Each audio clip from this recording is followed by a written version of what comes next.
Okay, so thank you, Melanie, for taking the time to talk to me today.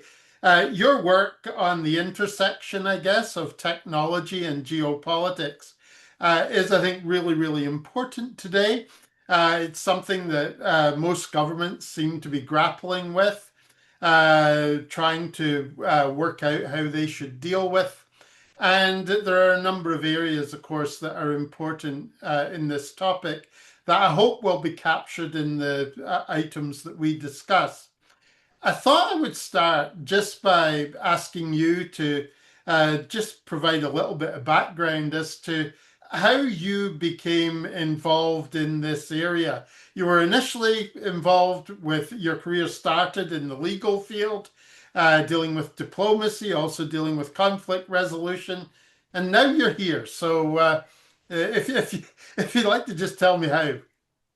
Yeah, well, first of all, thank you for having me. It's really a pleasure to talk to you. Uh, it's a really interesting question and it's a really twisty pathway. So, actually, to rewind, I always had an interest in international conflict resolution or international relations. That's really where my heart was. I started my first studies were in languages, very natural sort of place for somebody to start. Went and did some time working in the UN, and then I first started engaging with tech when I actually did my master's at a place called the Fletcher School of Law and Diplomacy up in Boston, so not too far away from, or nearer to where you guys are than where I am right now.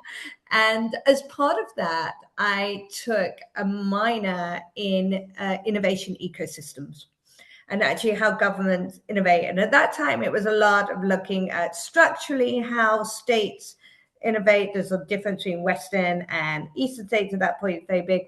As my daughters like to laugh at me, I wrote my first paper about the internet back in the last century, where it was really beginning to kick off. So that's really where it started. We started to think about it. It was a super early days of when we used to call it electronic commerce back in those days, of thinking about how was it going to reshape what we were seeing, and what would that mean for, at that time it was framed a lot from economics. What would it mean from an economic perspective?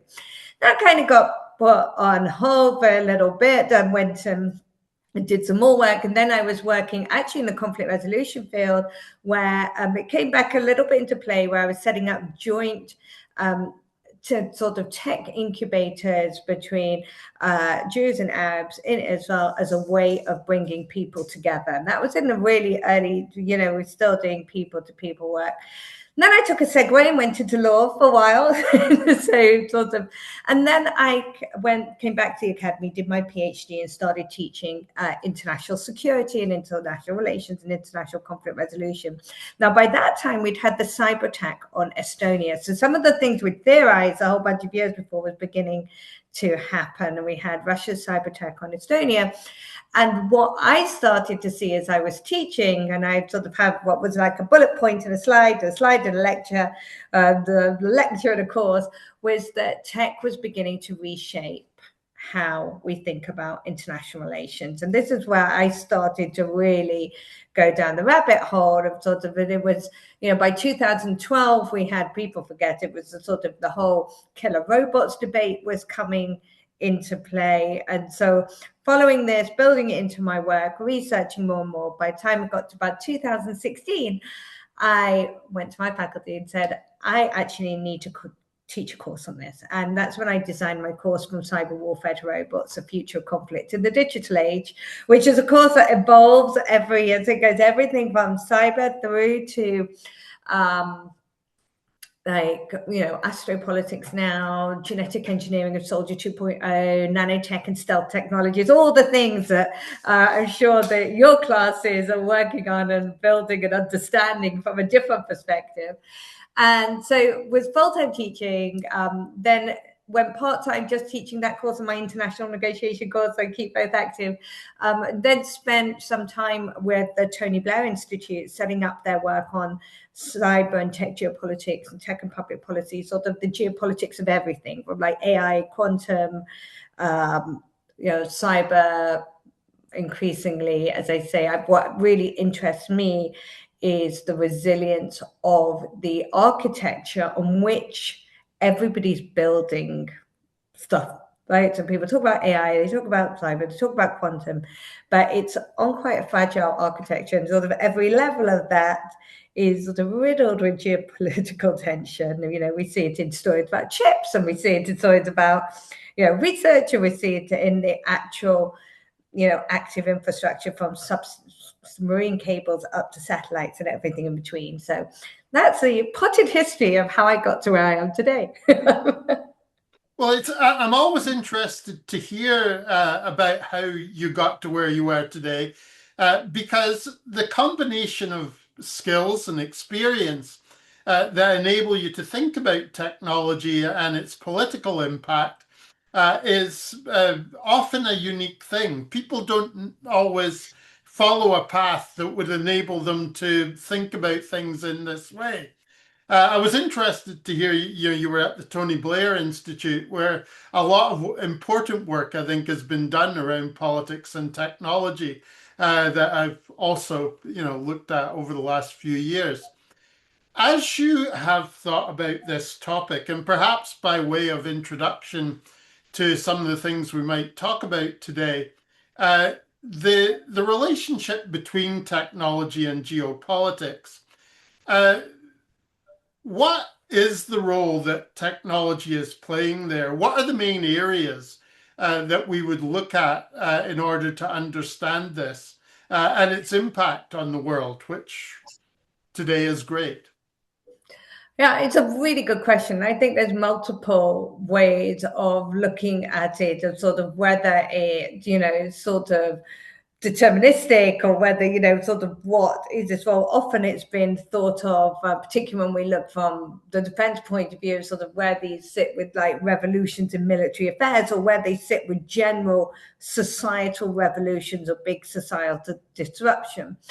I would say, you know, nothing is in effect. The technologies we're using tend to intensify or amplify processes that we have in life anyway, or how society operates. That tends to be how I look at it. So in itself, it, you know, it doesn't necessarily do anything, but you have to have that combination of not just the technology, but the people that can operate it, the people. So what makes it in a given circumstance have its impact? So, for example, if we go back to old technology, let's think about, you know, when we think about defense and military, then we think about broadswords, right? Massive, massive, massive swords. They change the nature of, you know, conflict and relations. But to actually, you know, use one of those, you had to be highly skilled and trained, and sort of, they were massive and they were heavy, and not just, so some people could use them, but not everybody could use them well. Right. So it begins to be that the impacts that technology have then depends on the hands of the societal context that it's sitting in and how it's used. And then there's, you know, the element of the narratives that then sit around those technologies, the sort of the societal impacts of the narratives that sit around the technologies, that then have a real shaping factor, because the more that we then hear things put into a context of races or power, or so the famous statement, you know, Putin made about, you know, he who controls AI. I'm always resentful it's a he, by the way, but I'm still completely, could be a she. He who controls AI will control the world, or the sense of data is the new oil, or anything that we begin to put it then into a resource context, then begins to massively reshape the process at every single level. Then you get the economic and the political and the societal all colliding into what is overall a mission to then control or have, if you want, hegemonic power over whatever it is. So, if I understand properly what you're saying, the systemic impact of technology is extremely important, but is perhaps dependent on what we do with the technology itself, the skills that we have, and how we choose to apply those skills in ways that use the technology, perhaps initially in just one arena, but with implications more broadly for society as a whole. Exactly. And I think a lot of the narratives we're hearing today, particularly around AI, it's almost, and there are the two massive schools of whether it's going to kill us before we kill it, and the whole, control over it. And there is this, almost forgetting that we create it. We are the creators. We are the engineers, or you are actually not. You're the engineers of it. We sit in we have a choice as to how much we integrate it or don't integrate it into different projects. There's a series of human choices here. But there's also, as I say, once we get into these competition race dynamics, the fear of, and this becomes, there's always a tension of, I don't know if anyone who's, listened to this or done in class ever done like a prisoner's dilemma exercise where, these questions of whether you defect or whether you still, but this fear of one party having it quicker than the other. And, whilst another one constrains itself because for the greater good, and how that could then, be to their disadvantage, is creating that perfect storm right now that's sometimes making us forget that it is still within our control, and second of all, that all the beneficial sides, we often hear everything framed in the media from the very negative side, as opposed to all the beneficial sides that this tech can be delivering, or any tech can be delivering. Yeah, and this was the area that I wanted to explore next, really, this question of artificial intelligence and its impact on international relations. And part of the broad debate over the impact that artificial intelligence might have, it would be between those who believe it's going to be really big, really quick, and those who believe it may be really big but slow, or they may not believe it's going to be very big at all. And then, of course, between good and bad. But so I'm interested in your take on what the international political impact might be of artificial intelligence. What are some of the things you think might happen there? And of course, I'm not expecting you're going to be able to give a blueprint for what this might be, but just basically your thoughts about what the implications are here. Yeah, so I mean, I look at it in a little bit in a quite a holistic way in how I approach it, because what we're looking at, and as I say, I'm talking to engineers and others. A lot of people, they'll be the first ones of people to say that AI means a whole bunch of things, and AI, it's some of it. A lot of what people are talking about is just advanced machine learning, and sort of are we talking about autonomy? Are we talking, where do we integrate it? So I could, and I think that hype again, we're getting things put into very, very flat terms, and that are not always reflected. But what they have come to represent for a lot of nations is an ability to scale processes within different arenas at a speed that can give massive advantage in different, spheres. So that could be anything from, can we keep our populations alive, healthier, younger, because we're able to suddenly, do everything from AlphaFold, understand the biotech side quicker, and what will that mean? Can we use this to engineer a super soldier 2.0 that would be different? Does it? So the question is like, what is the possibility that this unleashes that can change the nature of what a state can or cannot do? Now, for me, where I think about it, so that's sort of on one level. So that is why, states are rushing to do it, because of the application potential that it can have. But where, for me, it's how I look at it, and where we look at AI is, and its impact on international relations as we see it now and into the future, is how is it reshaping the system as we know it? So we have a system that was bound by concepts of sovereignty based on territory. We have an already, the information age, and from the minute we had the internet, that got called into question. Where do borders start and end? Where informed. What does governance look like of things that appear to be global commons? Where are we seeing a reshape the system? So a really good example is the race for critical minerals right now. So AI and sort of the massive infrastructure that requires, including the cooling infrastructure, including everything, and the chips that go into. So we already heard about the chips wars, and that sort of reshaping the system. In fact, I wrote a piece today about it. Sort of, there's been an agreement last week in the US called the Pax Silica, the Silicon Peace, right? A group of nations getting together to try and secure their chip supply chains, or have these trusted architectures together. I wrote a piece that we've always had a key concept in international relations called the democratic peace theory. Democratic nations don't generally fight against each other. My, point today was, have we now replaced this? Well, people in the Pax Silica not fight each other as opposed to democracy. So things like that reshape the system.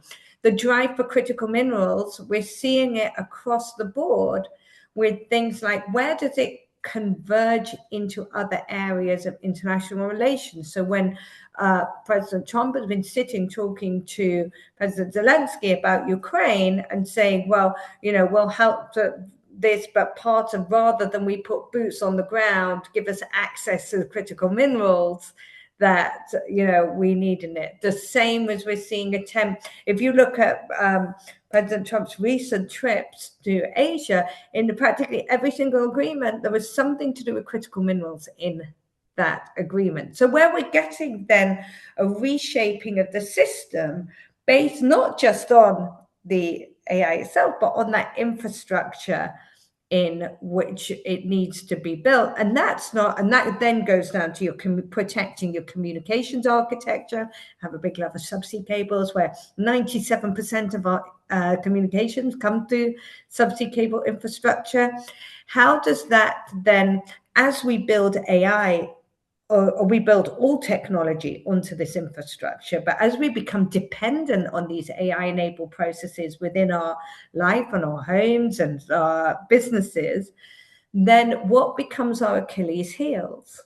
And things like the subsea cable architecture becomes a key Achilles heel that then can be, we then have to think about, well, we need extra defense on this now. These become issues of, sort of infrastructure that are now objects of national security, because the well-being of the country, from both not from our defense, but also from our human security standpoint, depends on it. If all our hospitals, if we're building autonomous processes into all different aspects. So to me, that's where beginning to look at what is then the geopolitics of AI. It's this expansion of how it's altering the world system, and how the state needs to think about what do they have access to in order to support all the usage of these technologies within their country. So you're describing there the approach that nations, or what nations need to consider as far as their own sovereignty and resilience would be concerned. At the moment, how do you feel about how they're approaching it? Do you think they're looking at it in an effective way? Are there things that they should look at more? Well, I think the nature of, and the resilience conversation has become really late for a lot of countries, and they've not, from their systemic infrastructure, depending which country you're on, whether that looks at how much Chinese architecture you've got within various levels, whether that's your transport infrastructure, your port infrastructure, where does this sort of create vulnerabilities? And then I think we also have to remember that states are at various levels of maturity in adopting this technology, and then they're moving at different paces. So that makes us we get a bit of critical alignment problem, and we get questions of, and some of the work I've done and I've looked at, and I still think is massively significant, is where countries like Africa, if you look at maps of AI maturity, and then we're even moving into maps of quantum maturity, you'll see that it's right behind you on the wall. That like Africa, there's a big hole there, and it's sort of getting that access to compute architecture, where compute is like the newer digital divide, and how they have energy resilience challenges. So the likelihood to be able to build it, scale it in a meaningful way to even catch up isn't an option. So do we need alternative architecture to get that kind of equitable part of it? So every nation's in this different space, and so one of the things, I think countries need to think about their own resilience, their own supply chains. That has come late. They also have to look at the impact of having where their allies sit, where their countries, where they've got interests sit, and what is the architecture on which they are built. And it's actually quite a complex system of systems to go into, engineering speak, but countries have been super late on the uptake, and even now, and the other thing I look at, the other big sort of factor reshaping our system is the impact of tech giants and global tech companies that actually have if not the monopoly, significant power over parts of the ecosystem. So when a country like the UK, where I'm sitting, that sometimes forgets it's an island, a very big one, an island, we think about what is our resilience if our subsea cable architecture goes out. And that's literally to call up one individual, or calling up one individual who can occasionally be quixotic, or maybe even if he's not being quixotic, could be restricted by the government to which he belongs to. Then what's the resilience, what's that resilience picture? And I think those are some of the elements throughout, as I say, as we build dependencies on this architecture, do we have a plan B? Yeah, the question of undersea cables, this is the second time that someone I've been speaking to has been very concerned about it. In this case, it was they were particularly talking about the Asian undersea cables, and the questions around the political impact there of them becoming a political tool or being used as a political weapon. They can be politicized. We've seen this in Asia, and we've seen it particularly. I mean, when China last year did their big military defense display, that day they also unleashed a diamond-covered cable cutter that's autonomous, that could take out, I mean, people are looking at the big missiles. I'm far more worried about this autonomous diamond-covered cable cutter.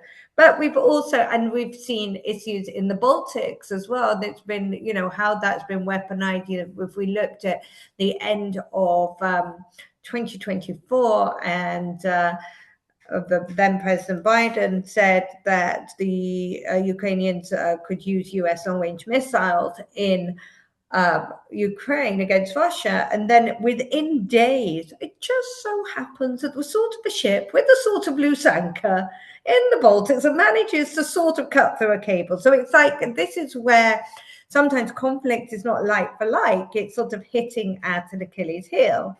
The other thing about the cable architecture is it's not just malicious actors. You can also have, it can be, I mean, it's surprisingly resilient considering, but we have sort of moments where, for instance, on the west coast of Africa, sorry, I'm going to have to pause, but I'll come back in a second. So we were talking about subsea cables and around the world, and the importance that they have and the vulnerability that countries are facing as a result. I don't know if you want to say any more about. Yeah, so I was just going to say that it's also a fragile architecture. We saw, the other place that we saw it get affected was in the Red Sea, when the Houthis were holding the Red Sea to ransom recently. And they put up, the Houthi activists actually put up pictures of the cable infrastructure with saying, let's set the darkness into the west. So they sort of, that can be also from that area, but also it just sometimes can go out. And in on the west coast of Africa, there was like an underwater landslide that took out the cable architecture one day, and fortunately there was actually, I think it was Google that had another cable that picked up the slack and picked up the redundancy. But the impact of it actually meant that the stock exchange in Ghana had to stay open for an extra hour of trading that day. So it's these things have, you know, a meaningful impact on, again, if we're thinking about the reliance that we're placing on this architecture, and that it then can have tangible economic effects when they aren't operating, even when it is not a malicious actor. You know, the threat surface we create for malicious actors is just massively growing. Sometimes you get acts of God. We have the same in the satellite system. So that's I'm always looking at cables and satellites, because to me they're complete. If you can't use one, you've got to use the other. And when there were solar storms back in 2024, I don't know whether you saw them untoward in May. There was a series of solar storms. Suddenly there was like the auroras in May time. Yeah. And that was, you know, in the US, actually John Deere tractors had to put out an announcement saying that the tractors weren't going to operate during this time because they're all tied to GPS. At that point, like 5,000 satellites were having to make this pivot, which again is a crazy thing if you think about the speeds they're operating at. And again, that affected corn prices that day, because apparently young farmers can't drive tractors now in a straight line without GPS. So it meant no tractor driving was going on in that period of time. And, you know, I don't come from an agricultural background, but I do know that, you know, it's very reliant on, you know, that consistency. You lose even an hour in peak season, it's going to have some sort of meaningful impact. So we have to be, so that's why, you know, thinking about then the geopolitics of that accessibility, the geopolitics of your relations, if something goes out, who are you going to call? That also becomes significant. Very interesting, and something we could talk a lot more about, but we also need to talk about some other things, I think. But perhaps related, the United Nations and international institutions, they're impacted by technology, and I'm interested in your thoughts around this impact, but also the future role of international institutions, because it would seem that we're in a period where international collaboration is perhaps more important, but at the same time, it seems to be becoming more difficult and taking place less. I think you're absolutely right with that. Look, we're in a period of time where we've, you know, we have a major war on the edge of Europe that nobody thought would happen, with massive overspill effects. We've had significant disruption in the Middle East that's changing. We've got still China with ambitions within around the South China Sea, and the challenges with Taiwan, which of course is a major center within this ecosystem. So, and also very conflicting priorities with how governance or sort of philosophies on the governance of the technologies. So very regulatory heavy Europe that's now wondering, you know, have they stifled their innovation ecosystem? And that's causing backlash between nations as well. So you're right, cooperation is difficult, and the models of, and whilst the UN and international organizations, and actually some of the, you know, smaller ones becoming more significant, particularly things like spectrum allocation, or, you know, different standards on, you know, at the back of the ITU, or different, you know, so there's, people often think about the United Nations and the big things that come out of the Security Council, but the architecture that it is are quite a lot of the minute standards that govern communication and science and use, and particularly in things like Unity, which is looks at defense and disarmament, sort of what becomes and where things get integrated. It's a massive arena, and consensus is difficult to get, and consensus is difficult to get for a number of reasons. One, because again, we've been bifurcated to some extent, or a lot of countries that sit in the middle. So, I mean, global south or global majority countries, feeling they've got to pick and choose a side in this area. Ironically, BRICS is the largest growing group of countries, but then we have to look at the reality also that China and their Silk Road, their digital infrastructure projects that have invested massively among global south, global majority countries, that then provides a lever of pressure for them to be able to exert when it comes to voting on some of these issues, is also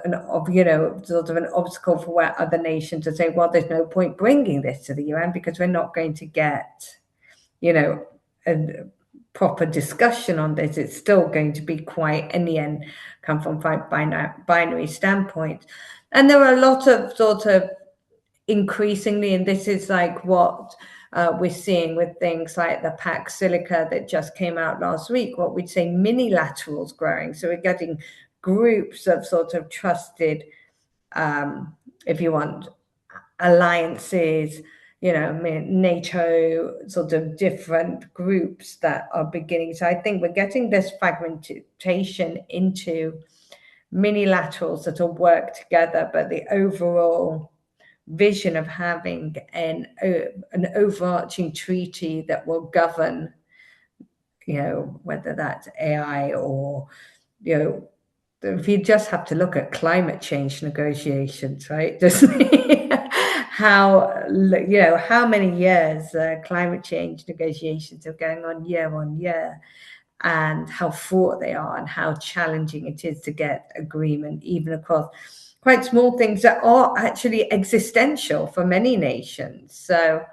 I think it's not a perfect picture. It's not. It's very difficult, I must admit, to be optimistic on that global governance picture at the moment. Yeah, and presumably if we're not going to see global treaties, the best hope might be, if we were to look at it for some optimism, would be in mini collaborations or regional collaborations, which seems to be consistent with the American government's declared dividing up of the world in their recent document. Well, I think the current president in the US is, well, is stated not a particular fan of the multilateral order, and I think that's also because of a point of personal preference. Trump prefers bilateral relations. He prefers clear bilateral deals. He doesn't like the one for many, for most part, unless it's in very trusted groups. And I think that's a product of actually his history. I think that's a product of his personal making of, wrote a book called The Art of the Deal. He comes from background business and real estate, and that's bilateral. It's a concept of big, and he's also, and I understand this to a point, doesn't have a lot of patience for lots of conversation and no action. And the sad state of big multilateral negotiations is a lot of conversation. It's a lot more effort than impact delivered. So I think that's a little, when I put my negotiating hat on, that's how I see it. So yeah, so whether, and he doesn't, I think from his perspective, often see the commercial sense of the effort engaged in these sort of large scale global governance projects for what they actually deliver, which is why he operates in a different ground. And you've seen that, whether it's lots and lots and lots of bilateral agreements. Yeah. Okay. Uh, Big tech. You referred to them briefly earlier. Their role on and influence as far as international geopolitics is concerned are things that, many countries have struggled with, probably. So what should countries do as far as big tech is concerned? Well, what are you concerned about as far as its impact goes? But what should countries do? And particularly regulation. What can we do about that? Because recently, the European Union pulled back a bit as far as artificial intelligence was concerned, and that kind of maybe certainly reduces the likelihood or of regulation in the future, perhaps. Seems to indicate that they are pulling back from this. I think Europe pulling back from, and I think it's always interesting to think about countries that regulate vis-a-vis common law countries. Because common law, and it's like you sort of, where does all my background come in together? This I put my lawyer hat on for a Sure. while, because common law countries tend to and have always relied on this, that we put things out of the system and then we rely on the subsequent litigation to kind of evolve the law with us on that. And we're seeing huge amounts of that in the US at the moment. In fact, that's one of the reasons actually the tech companies themselves are calling for regulation in some respect, because they're spending a fortune right now having to litigate out different parts of the cases, because that's how traditionally common law systems have got answers, whereas in the European system you put regulation in place because they don't operate like that in equity systems. So but I think Europe's pulled back because, and always there was the AI Act. There was always a bit of discomfort with the AI Act as a whole. Then the Draghi report came out and sort of really talked about how this was pulling back on innovation, and Europe was going to lose investment, it was going to lose innovation, and then accompanied by other regulation like the Digital Services Act, Digital Markets Act, where, like we saw last week, where they put a huge fine on Twitter, where they've got other elements where they're fining the same countries that they want to invest in them, is becoming a bit of a difficult relationship. And so and that's also challenging philosophically for the countries like the EU, because they've got to think about, well, what are their principles in this picture and how do they stick to them. But the rise of different large technology companies in this picture, and I've written about it a bit, and became very, very clear, I guess, when I first started looking at it really in depth, was with the advent of the Ukraine war, when, as I say, when that moment, so the Ukraine war kicked off with a cyber attack on the satellite, on the Viasat system, took out communications. That's an age-old practice in warfare, right? Going back to Sun Tzu and Romans and Greeks or whatever. You want to invade somewhere, you cut the communications, you surround them, you invade. And here we had, then within hours, Mikhailo Fedorov writing to Elon Musk saying, help, our satellites are going out, can you give us Starlink? And an individual response.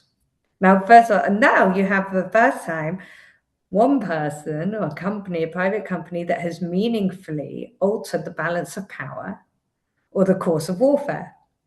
And that is really a huge amount of power to be able to wield within a system. And at the same time, we had other tech companies coming in, like Microsoft, obviously helping to provide additional defense to Ukrainian systems, had also moving all the data out of data centers into the cloud so that Ukraine's digital app, the DIA, could work. They have very strong digital ID system. So again, meaningfully altering the trajectory of the war. how Ukraine could do. So I think that's when we begin to look at, and I think that's where it first became really noticeable. Now that was before the rise of OpenAI, before, and what we see now that we have these large scale platforms, when I've talked about the infrastructure, and we know the sort of challenges within the infrastructure, many of these platforms or companies actually have investments at every layer of this infrastructure. They're better than countries, right?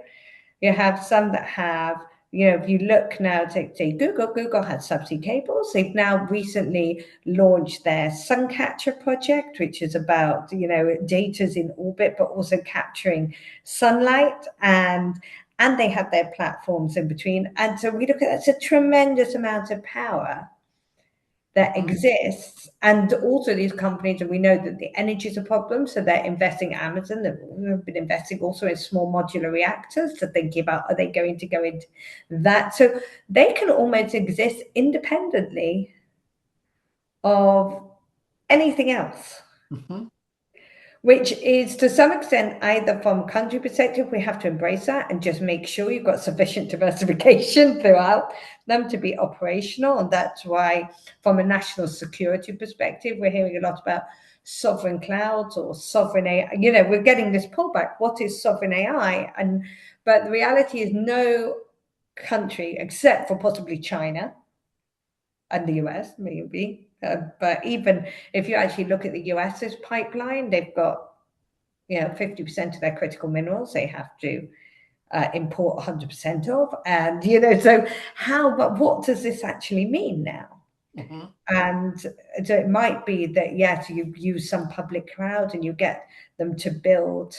You may have some sort of local cloud. You may do things on premises cloud in a box for different levels of national security, but actually these new notions of sovereignty are completely challenged. And I think there was a really interesting quote when Jensen Huang was there for the in Denmark for the launch of their supercomputer a couple of years ago. The King of Denmark was around and said, well, the real king is here and he's in a leather jacket. You think about what is, and we see now tech entrepreneurs or tech leaders traveling with presidents in the same way ambassadors used to. They're part of the entourage. Yep. And so that is, it's a vulnerability within the system, and it's one that is a challenge now for states. But there's going to be pretty, unless there's a massive shakeup with states being able to do this for themselves, which they're not going to be able to do at pace and scale. It's now something within the system the states have to learn to work with, and have to make sure that, again, their resilience and national security are able to work through or work with these entrepreneurs.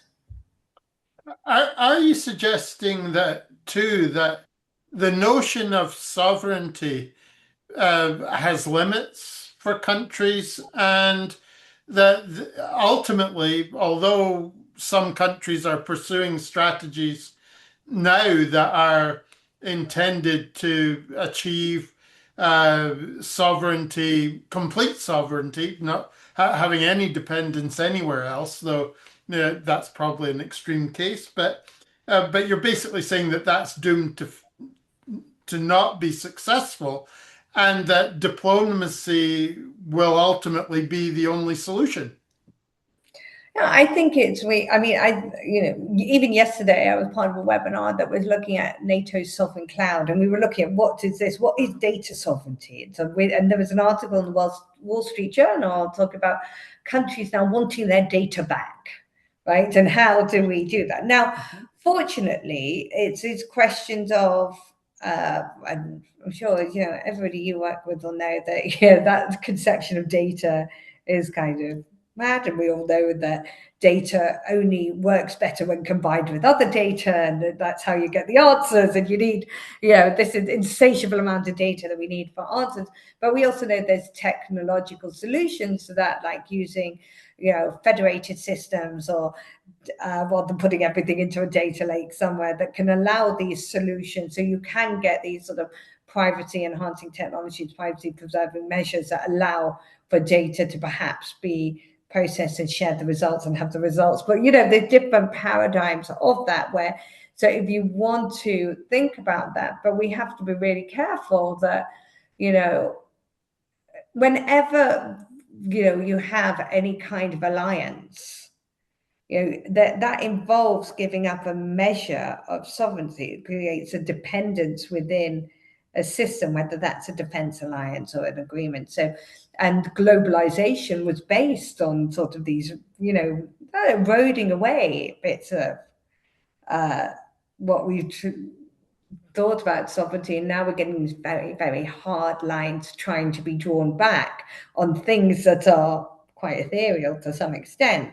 The question is, how do we make sure that governments feel that they can meet their national security needs, they can do, that they're fully secure, that they have the ability to operate, they have freedom of maneuver and operation, that they're resilient, and that at the same time, they're still able to access and they still participate in the kind of collaborative activity that actually also is needed to secure them. So whether that's information sharing about cyber events, whether that's sharing medical data cross-border to be able to get better answers on drugs. And this is what, so, and we're at quite a pivotal moment right now, in sort of where countries are feeling about trying to draw harder lines and where that would be a mistake. Yeah, that makes sense. It's it's a very interesting time that they're considering, what their approach to this should be. But certainly an isolationist approach doesn't sound like it'll work. Not from a tech, well, not if we want to unleash really the good of technology. Mm-hmm. I mean, we're not talking about, as I say, if we want to cure cancer, right? As much data about cancer that we could get from as many places on Earth all at once is going to provide us the answers, because we know that we've not got the answers just by looking at our own countries. Okay, before we finish, I did want to ask you about your cyber warfare to robots project. This is intended to help people participate in tech policy, and there may be some people who are watching this that that are sufficiently energized by our discussion. We wish that this is something that they'll want to become more involved with. So, can you tell me a little bit about that? So that's the outpouring of my cause, and I'm a very big believer in that. And I know you've probably got a whole bunch of STEM brains in there, but there's a lot of people who aren't STEM brains and haven't, haven't visualized a place for themselves in the ecosystem of looking at where that is. And by the same token, there's people who are engineers that may want to be more involved in the policy side. So a lot of that, it was super niche kind of thing. So it started out as just me trying to source jobs for my students and sort of saying, if you're really interested in these fields, these are the kind of ways you can think about gaining experience, and really wide ranging ways, whether it's not all about just going to work for government. If they're saying, oh, tech advisor wanted, like, where do you kind of garner the experience to get involved in this ecosystem from a policy perspective, not necessarily designing technology. So that's how it started. So it started on Instagram.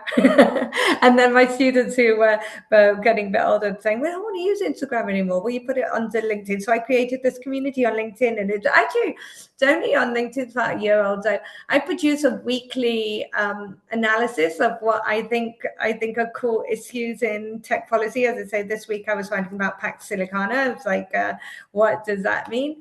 And I also include a list of job announcements that I've curated from across the ecosystem.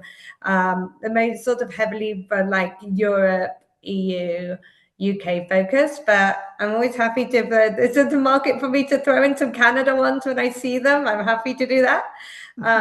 It's just designed really to we're going to need, as you can see, we've got a whole bunch of complex issues. We're going to need a lot of really good brains, and I'm a big advocate. I teach policy in one of our government departments here in the UK, and I'm a big there's a lot of systems thinking. I teach them a lot. I think engineers should be great at policy. I'm always like trying to teach these policymakers, not even tech policymakers, normal ones, like, okay, have you defined your problem properly? Because you can't create, well, are you retrofitting a problem? Lots of fish diagrams, like herringbone diagrams, and thinking like, these are systems of systems. Can you put them together and then create policy? So I'm a big believer. Engineers should be brilliant in policy solutions. So we could do more with more of you, actually. Well, I mean, yeah, I think we need everybody to participate in these things. All these capabilities are so important. And I think one of the challenges we have broadly today is the ability for people to collaborate effectively around addressing, the challenges that we face in companies, in organizations, and in the world. And, there are many things that exist within organizations that make it harder for us to do this than it should be. Absolutely. And we need definitely lots of interdisciplinary thinking. There's no one smartest person in the room that's going to solve all these problems. We need a lot of smart brains working together and bringing back all that collective knowledge that hopefully, as I say, the humans we will shape our destiny and nothing else. Absolutely. So before we finish, was there anything we didn't talk about that you thought we should include? There may not be. It'd be nice if that was the case, but I just want to. Yeah, go ahead. I guess the only thing I'd probably throw in there is, of course, there's lots of narratives about defense technologies at the moment, and sort of like defense versus dual use, and what does that mean, and I think I would throw in a couple of things, and this is where, again, I bring all my hats together, is one, think, yes, this is going to be a huge endeavor, and for your creatives and your entrepreneurs in your class, there's going to be a huge amount of interest in looking to how we do some of this better. My sense is also, and that costs, the whole range from the materials that we're using to really trying to understand things like brain-computer interfaces and how that, the psycho. I guess the other thing we haven't talked about, but there's a whole nother reason I might have to come back, is the information bit and the cognitive warfare. And that is a whole another element, because when we're looking at the destabilization of societies, it's how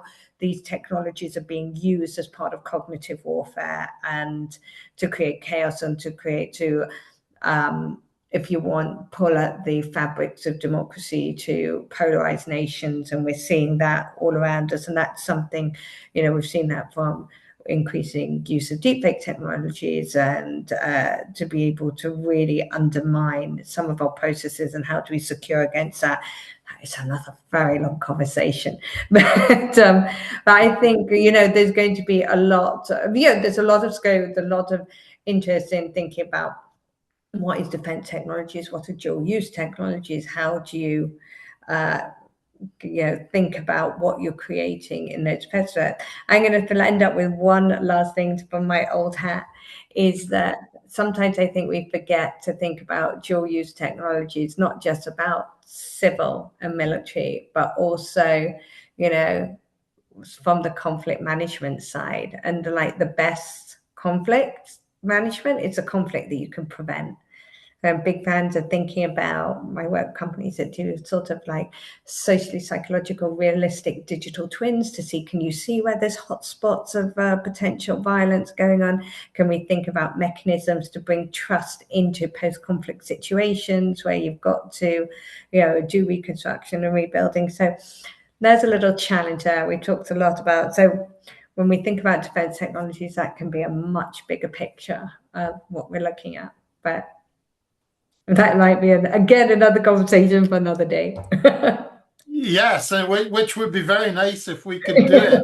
I mean, but it's a great note to end on because you were talking about how technology could be used for peace, and that there could be few better notes to end on.